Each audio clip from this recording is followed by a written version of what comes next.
All right, Shalom. I'd like to start off by giving all praises to Yahweh Ba'Shem Yahweh Shai, Ba'Shem Rakah HaKodash.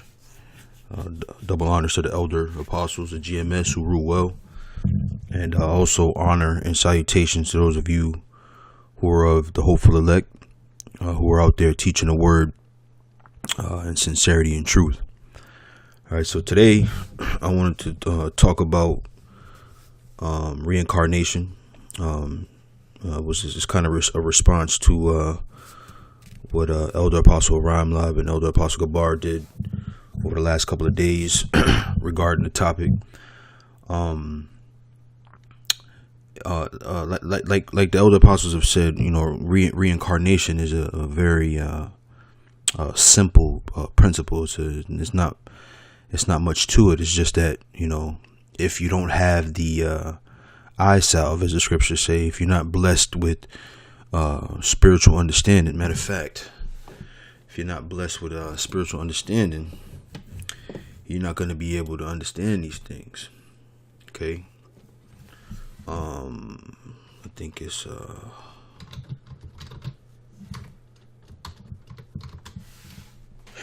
excuse me. It says, this is 1 Corinthians 2:14. It says, but the natural man receiveth not the things of the Spirit of the Most High, for they are foolishness unto him, neither can know them, because they are spiritually discerned. Right. So in order to figure certain things out in the scriptures, you got to be spiritual about them. Right. Just like the Lord Yahweh Shai told Nicodemus. Right. What is it? Heavenly.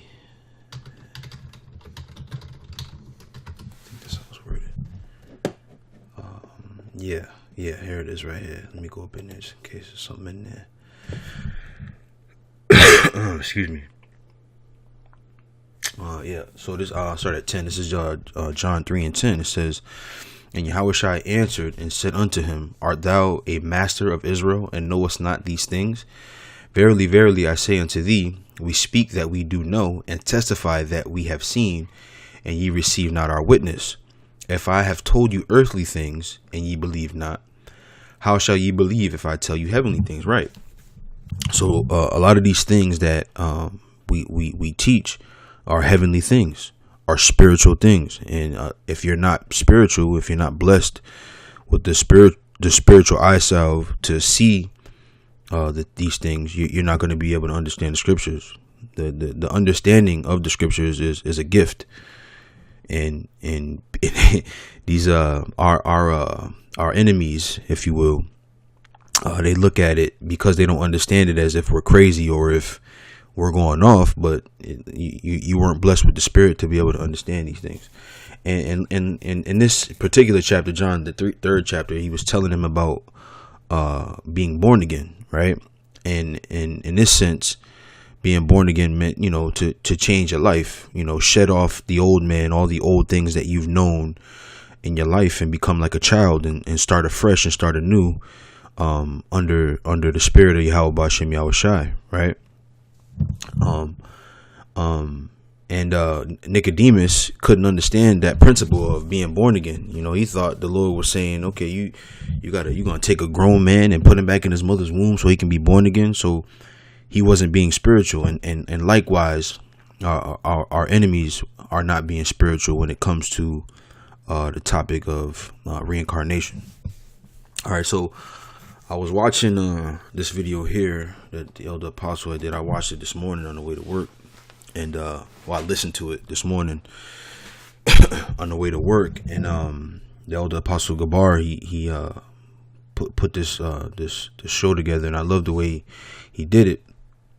You know, when you read this prophecy here in Matthew 24:34, as you can see in the video here, it says, verily I say unto you, this generation shall not pass till all things be fulfilled. Right. So we know we always talk about reincarnation on a singular level, because we all, you know, we're all reincarnated. Right. But this is talking about this whole generation. So everybody that's here on the earth now, being that this is the last days, everybody that's on the earth now was there when Yahweh Shai was in his ministry and during his death, you know, and some of us are those who walked with him, and others are those who were against him, and I pray that, I was one of those who was with him, but this is that generation, right? So as I was listening to this morning, I was thinking about the word generation and regeneration, because regeneration is another way of saying reincarnation. So what I did was I decided to look up. So I think I have two scriptures pulled up here. This one is from I think Matthew 24. Let me go back. Yeah, this one is from Matthew 24, and then this one is from Matthew 19. I think. Let me see. Go back another. Yeah, this is the one. Yep. So I wanted to show something, right? Because when he read that generation, it made me think of this scripture here. I'm gonna read it. It says, let's see where I want to start here. This is Matthew 19 and 27. It says, then answered Peter and said unto him, Behold, we have forsaken all and followed thee. What shall we have therefore? Okay. Verse 28, it says, And Yahushua said unto them, Verily I say unto you, that ye which have followed me in the regeneration, when the Son of Man shall sit in the throne of his glory, ye shall sit upon 12 thrones, judging the 12 tribes of Israel, right? So this didn't happen, right? This didn't happen when the apostles were there with him, right? They had to die and then what? Come back, right? So because we know that this hasn't happened, because there's no record of this happening, right? We have to say that these people are going to come back. These 12 that the Lord is talking about here are going to have to come back, because this didn't happen, right? So the first thing I did was I looked up the word just generate by itself, right? Because when you think of generate, you think of me personally. I don't know about anybody else, but and just from hearing the word over and over throughout my life, I always think of electricity. When I think of the word generate, I think of electricity. But when you look up the word, the etymology takes you back to something different, right? So now the word reincarnation is not in the scriptures. You're not going to find that word, right? There's a reason behind it, but I won't get into. Maybe that's another lesson. But the word regeneration and reincarnation are the same thing. One is I believe is Latin, and one is Greek. But again, like I said, I got to go into that another time, because I haven't gone into that particular difference in a while. So it'll take me a few minutes to look up the content. But and again, that's another show. But what I did do, I looked up the word generate. So I'm going to do it again so I can show you. Right, generate is not talking about electricity, right? So it's circa 1500. It says to beget, right? So already you see that it has no relation to electricity, right? It says offspring, a back formation from generation, or else from Latin generatus, past participle of generare, to beget, produce, from genus, race, kind, right? So it says gene, meaning to give birth, beget, with derivatives referring to procreation and familial and tribal groups, in reference to natural forces, conditions, substances, etc. from 1560 related generating, right? So as you can see, it means, right, from genus, race, or kind, right? So if you are saying generation, what you're really saying is an offspring or a gene, or to give birth to the next line after you, right? To generate seed. Do you generate a child? When you and a woman get together, you shoot seed into that woman, and then that seed turns into a child, and then that's a generation, right? And then that child, if it's a man child, then does the same thing as he becomes a man, and he generates a child, and that's another generation, right? So generate is basically just to birth a child, right? To produce, right? To beget. You know, you also see this in the scriptures where, this man begat this man, and this man begat that man, and this man begat that man, so forth and so on. When you read Matthew's the first chapter, right? So then from there, I said, okay, so then what is the word that's there in place of in that scripture, right?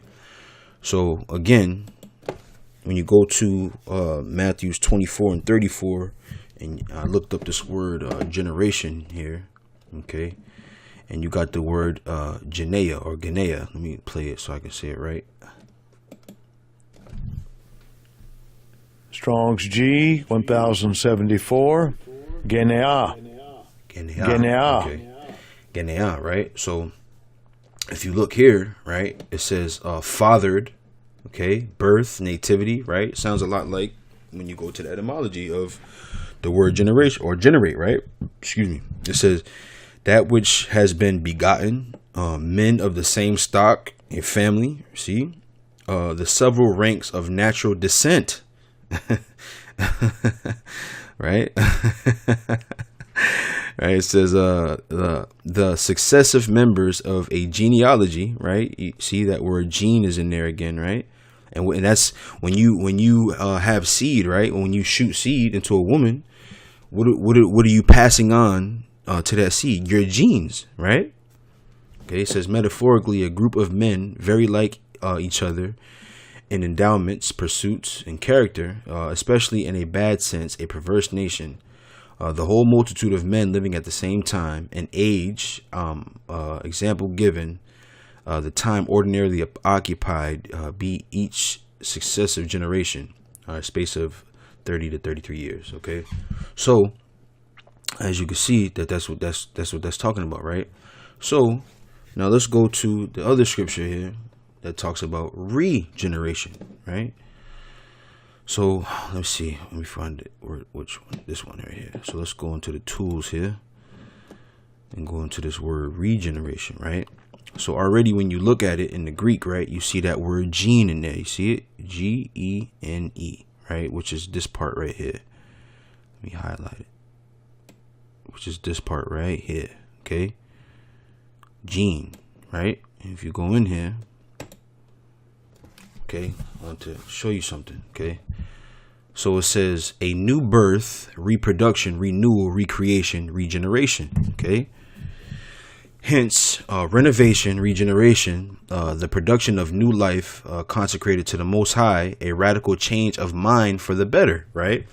So if you read this, right, Christians can take the stance, well, yeah, this it just means to be born again, right? Just like when you go to John the 3rd chapter, when the Lord Yahushua was telling John that you have to be born again to be able to understand this truth and to be a part of this truth, right? But if that was the case here, right, and you go back and you read the scripture, let's read it, right? Again, as I did in the beginning, or as I said in the beginning, he says this in the 28th verse. And Yahushua said unto them, verily I say unto you, that ye which have followed me in the regeneration, when the Son of Man shall sit in the throne of his glory. Right? So this is talking about a time period. Right? He hasn't sat on the throne of his glory yet. Okay? And also, if it was talking about just to be born again, wouldn't this have happened then? Because wasn't them following Yahushua, them being born again? You see? This is why you gotta go into these things, right? So it says, ye also shall sit upon 12 thrones, judging the 12 tribes of Israel. Again, this hasn't happened yet. This is a future prophecy of something happening. So he's telling them that they will be regenerated, meaning they would be born again or reincarnated into another body, just like Job said, right? What is that? With these eyes, I think it reads. I hope so. I know it's in Job. I can't remember what chapter it is though.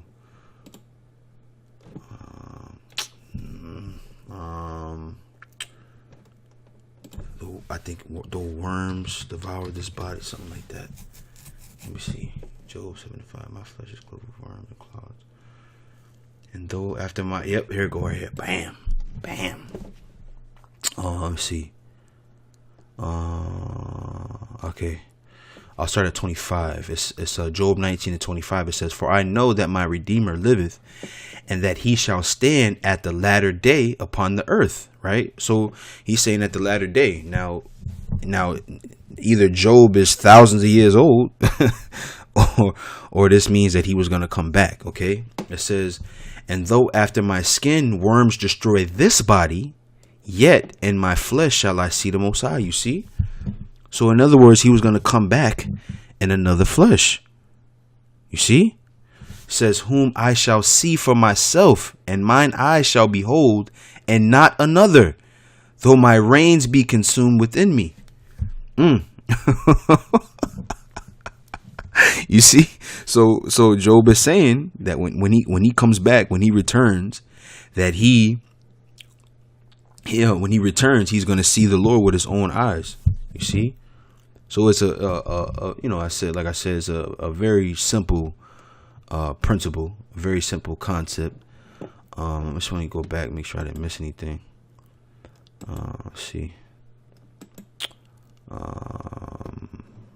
think I did. That's it.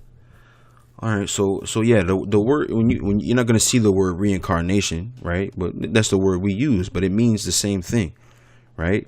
Meaning to be put back in the flesh, right? So that's all I had for now. It wasn't that long. I just wanted to touch on that really quick. As always, I want to give all praises to Yahweh Ba'Shem Yahushai, Ba'Shem Racha HaKodash. Double honors to the elder apostles of GMS who rule well, and also honor and salutations to those of you who are of the hopeful elect, who are also out there teaching the word in sincerity and truth. And with that, I say shalom.